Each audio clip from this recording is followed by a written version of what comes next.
adamaden ni kamana guana i t'a dɔn i b'a kɛ cogo min diɲɛ kow cayara i hakili ma i t'a dɔn i b'a kɛ cogo min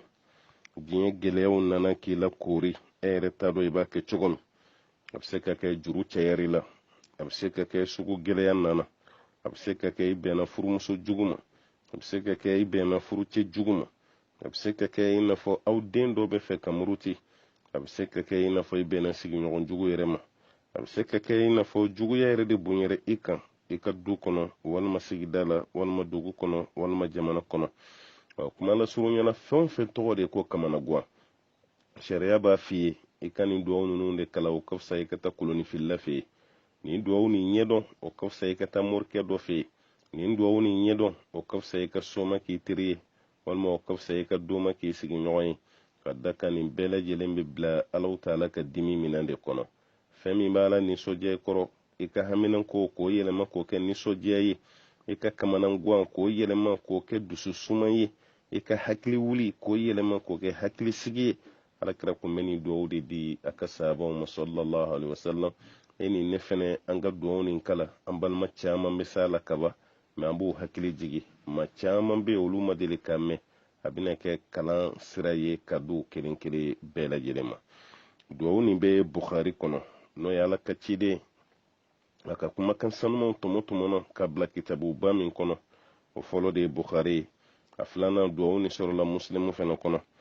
duwawu nin ye jumɛn ye o de la ilaha illallahu al-azimul halim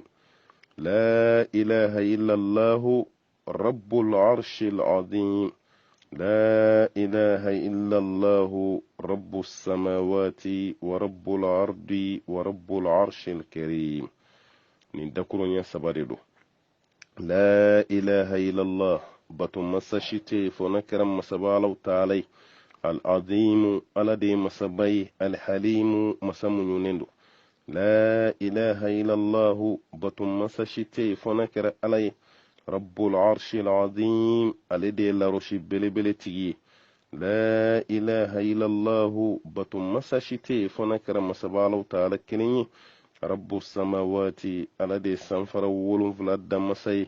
ورب العرض الذي دقل ولن فلاد مسي ورب العرش الكريم لا رشي بلبلتي ودي علي الله تعالى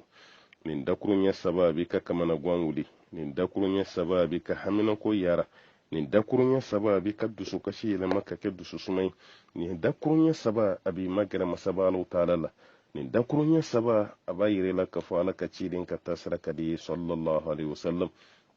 ni jɔn ye ala minɛ cogo min Alahu Taala fana bɛ jɔn minɛ o minɛ cogo de la o tuma an ka ala minɛ ni hakili ye an ka ala minɛ ni dusu dayɛlɛ ye an kana ala minɛ ni fila fila ye an kana ala minɛ ni siga ye an kana ala minɛ ni ye duwawu kɛ siga bɛna jaabi i kana tigɛ i yɛrɛ la adamaden mana tigɛ a yɛrɛ la kaba Alahu Taala fana t'i jate maa ba ye o tuma an kan jija fɛn minnu ka da ala y'an k'olu de kɛ fɛn min ka go ala ye an kan yɔrɔma janya ka bɔ o la n'o kɛra ni ala sɔnna e ni ne an ka haminankow bɛ nɔgɔya an bɛ dɔ bɔ morifɛ taga la an bɛ dɔ bɔ domakan dɔ la an bɛ dɔ bɔ sɔnmakan dɔ la an tɛ kolonifilila yɛrɛ k'an teri ye e ni ne an bɛɛ lajɛlen bɛ sa waati min o y'a sɔrɔ Alahu Taala nisɔn ka d'an kɔrɔ